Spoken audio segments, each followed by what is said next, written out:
요즘 대기업 40대들이 회사를 떠나고 있습니다. 삼성과 금융권에서도 예외가 아닙니다. 명예퇴직 신청자가 급증하면서 퇴직금을 손에 쥔 중년들이 고민에 빠졌습니다. 평균 퇴직금은 2억에서 3억 정도. 이 돈으로 뭘 해야 할까요? 많은 분들이 가장 먼저 떠올리는 게 바로 자영업입니다. 특히 치킨집이죠. 하지만 결론부터 말씀드리면 치킨집 창업은 정말 위험한 선택입니다. 통계청 자료를 보면 자영업 5년 생존율이 30%도 안 됩니다.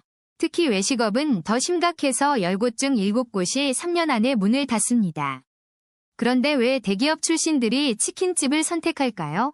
이유가 있습니다. 첫째, 진입장벽이 낮아 보입니다. 특별한 기술이 필요 없어 보이거든요. 둘째, 프랜차이즈 본사에서 모든 걸 다 해준다고 착각합니다. 셋째, 내가 대기업에서 일했으니 장사 정도는 할 수 있다고 생각합니다. 하지만 이 모든 게 착각입니다. 현실은 완전히 다릅니다. 치킨집 창업 비용부터 살펴볼까요? 가맹비만 3천만 원이 넘습니다. 인테리어에 5천만 원, 보증금에 5천만 원, 운영자금까지 합치면 최소 2억입니다. 퇴직금을 거의 다 쏟아붓는 거죠. 여기서부터 문제가 시작됩니다. 매출은 어떨까요? 평균 치킨집월 매출이 1천만 원 정도입니다. 여기서 재료비 30%, 인건비 25%, 임대료 15%를 빼면 뭐가 남을까요? 순이익은 고작 200만 원에서 300만 원 수준입니다. 대기업에서 받던 월급의 절반도 안 되는 금액이죠. 게다가 하루 12시간 이상 일해야 합니다.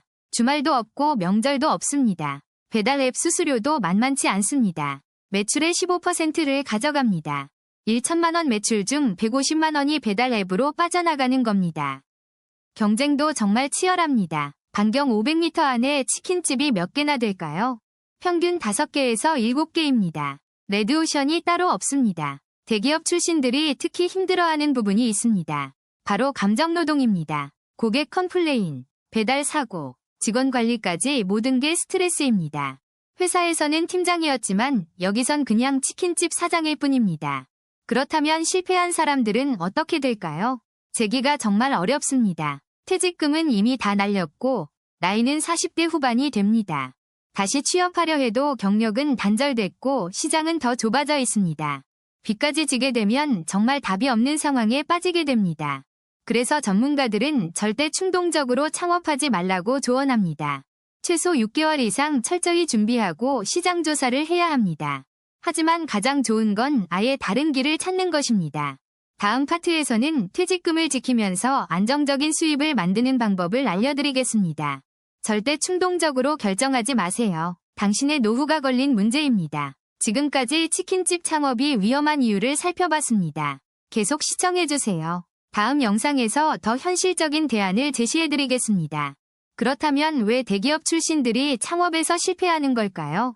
첫 번째 이유부터 살펴보겠습니다. 대기업에서는 모든 시스템이 갖춰져 있습니다. 마케팅팀, 영업팀, 재무팀이 따로 있죠.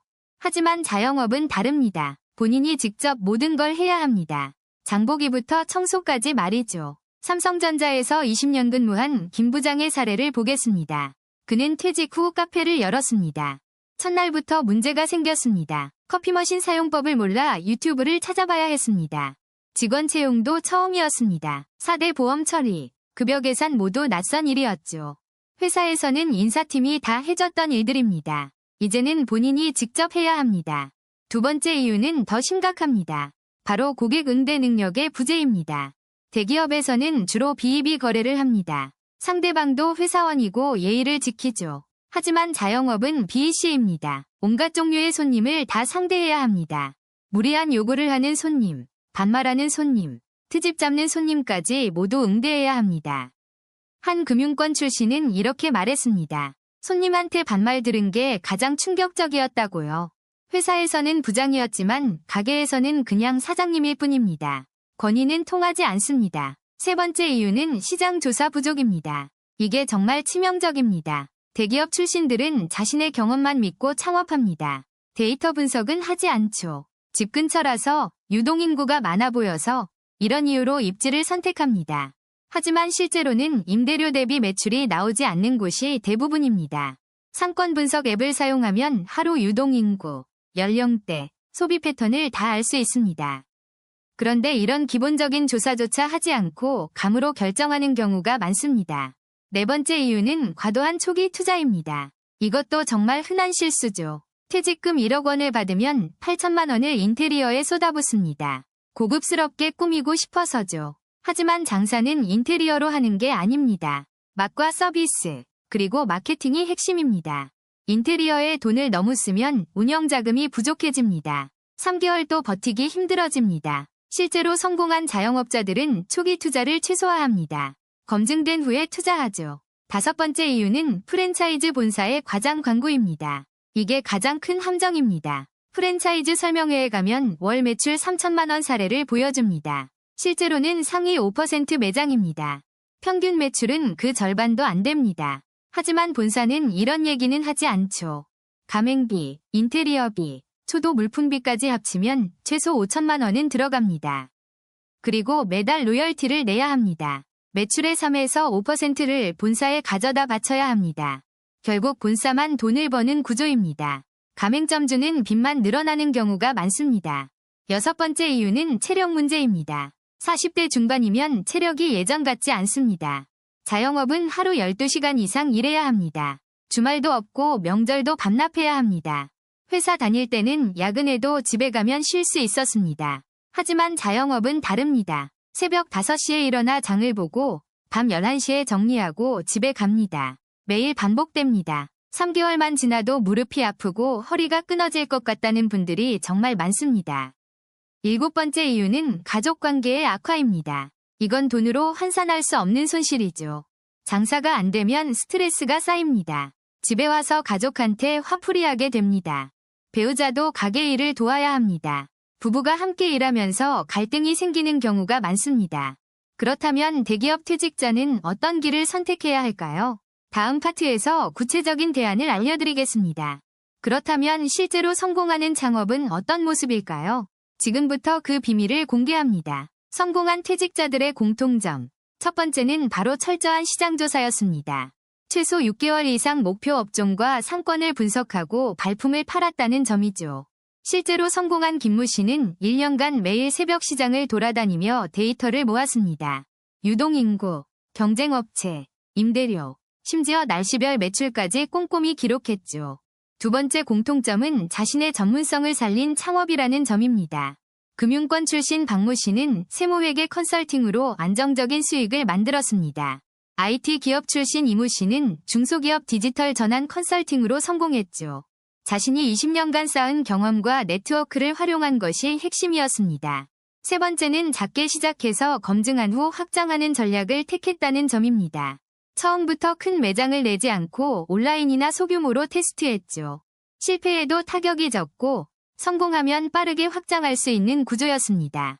네 번째는 가족의 동의와 지원을 먼저 구했다는 점입니다. 배우자와 충분히 상의하고 최악의 상황까지 함께 대비했습니다. 가족이 반대하는 창업은 성공해도 행복하지 않다는 걸 알았기 때문이죠. 다섯 번째는 멘토를 찾아 조언을 구하고 실수를 줄였다는 점입니다. 같은 업종에서 성공한 선배들을 만나 실전 노하우를 배웠습니다. 책이나 강의로는 알 수 없는 현장의 디테일을 얻을 수 있었죠. 여섯 번째는 충분한 운영자금을 확보하고 시작했다는 점입니다. 최소 1년은 수익이 없어도 버틸 수 있는 자금을 준비했습니다. 초기 적자를 견디지 못해 문을 닫는 경우가 너무 많기 때문이죠. 일곱 번째는 디지털 마케팅 능력을 갖추고 시작했다는 점입니다. 요즘은 SNS와 온라인 홍보 없이는 장사가 되지 않는 시대입니다. 성공한 창업자들은 인스타그램, 블로그, 유튜브를 적극 활용했죠. 여덟 번째는 트렌드를 읽고 빠르게 적응하는 유연성이었습니다. 고객의 니즈가 바뀌면 즉시 메뉴나 서비스를 변경할 수 있었습니다. 고집만 부리다가 망하는 사람들과는 확실히 달랐던 거죠. 아홉 번째는 건강관리를 철저히 했다는 점입니다. 창업 초기에는 하루 12시간 이상 일해야 하는 경우가 많습니다. 체력이 무너지면 사업도 무너진다는 걸 알고 운동과 수면을 챙겼죠. 열 번째는 실패를 두려워하지 않되 대비책은 철저히 마련했다는 점입니다. 플랜 B, 플랜 C까지 준비하고 최악의 경우 재취업 경로도 확보했습니다. 이런 준비가 오히려 심리적 안정감을 주고 더 과감한 도전을 가능하게 했죠. 성공한 퇴직 창업자들의 이야기를 들으니 공통점이 명확하게 보이시나요? 준비 없는 창업은 도박이지만 철저한 준비는 성공 확률을 높입니다. 다음 파트에서는 구체적인 창업 체크리스트와 실전 전략을 알려드리겠습니다. 그렇다면 이제 가장 중요한 질문입니다. 퇴직 후 어떻게 살아남을 것인가? 많은 분들이 퇴직금으로 자영업을 시작합니다. 하지만 성공률은 고작 30%입니다. 특히 치킨집, 카페, 편의점 같은 프랜차이즈는 더욱 위험합니다. 왜 대기업 출신들이 자영업에서 실패할까요? 첫 번째 이유는 시장 조사 부족입니다. 회사에서는 데이터 분석을 했지만 막상 자영업은 감으로 시작하는 경우가 많습니다. 두 번째 이유는 과도한 초기 투자입니다. 퇴직금 전부를 한 번에 쏟아붓습니다. 세 번째는 인건비와 임대료를 과소평가하는 것입니다. 고정비가 생각보다 훨씬 높습니다. 네 번째는 경쟁 과열입니다. 같은 상권에 같은 업종이 너무 많습니다. 그렇다면 현명한 퇴직 준비는 무엇일까요? 첫째, 최소 5년 전부터 계획을 세워야 합니다. 둘째, 퇴직금은 생활비로 최소 2년은 버틸 수 있도록 보존해야 합니다. 셋째, 재취업이나 프리랜서 등 다양한 옵션을 동시에 준비해야 합니다. 넷째, 부채를 최대한 줄이고 고정 지출을 낮춰야 합니다. 실제로 성공한 사례들을 보면 공통점이 있습니다. 바로 전문성을 활용했다는 점입니다. 금융권 출신은 재무 컨설팅으로, IT 출신은 온라인 교육으로 전환했습니다. 제조업 출신은 품질 관리 전문가로, 영업 출신은 세일즈 코칭으로 성공했습니다. 이들의 공통점은 자신의 경력을 버리지 않고 재활용했다는 것입니다. 또 다른 성공 전략은 포트폴리오 수입입니다. 한 가지 일에만 의존하지 않습니다. 파트타임 강의, 컨설팅, 온라인 콘텐츠 등 여러 수입원을 만들어야 합니다. 요즘은 유튜브나 블로그 같은 디지털 자산도 훌륭한 수입원이 됩니다. 40대 퇴직자들이 가장 많이 하는 실수는 조급함입니다. 빨리 뭔가 해야 한다는 압박감이죠. 하지만 성공한 사람들은 최소 6개월에서 1년은 준비 기간을 가졌습니다. 이 기간 동안 시장을 조사하고 네트워크를 구축하고 작은 테스트를 진행했습니다. 재정 관리도 매우 중요합니다. 퇴직금을 세 부분으로 나눠야 합니다. 첫째는 생활비 예비금, 둘째는 투자금, 셋째는 비상금입니다. 생활비는 최소 2년치, 투자금은 30% 이하, 비상금은 20% 정도가 적당합니다. 건강관리도 빼놓을 수 없습니다. 40대 이후 건강이 곧 경쟁력입니다. 정기 검진과 운동, 스트레스 관리는 필수입니다. 건강을 잃으면 모든 것을 잃습니다. 가족과의 소통도 중요합니다. 퇴직은 본인만의 문제가 아니라 가족 전체의 문제입니다. 배우자와 충분히 상의하고 자녀 교육비 등 장기 계획을 함께 세워야 합니다. 마지막으로 평생 학습 자세가 필요합니다. 40대는 끝이 아니라 새로운 시작입니다. 새로운 기술을 배우고 트렌드를 따라가고 끊임없이 자기 개발을 해야 합니다. 결론적으로 퇴직은 위기가 아니라 기회가 될 수 있습니다. 철저한 준비와 현명한 선택으로 제2의 인생을 성공적으로 시작할 수 있습니다. 여러분의 퇴직 준비, 지금 당장 시작하세요. 5년 후에 여러분이 감사할 것입니다. 이 영상이 도움이 되셨다면 구독과 좋아요 부탁드립니다. 감사합니다.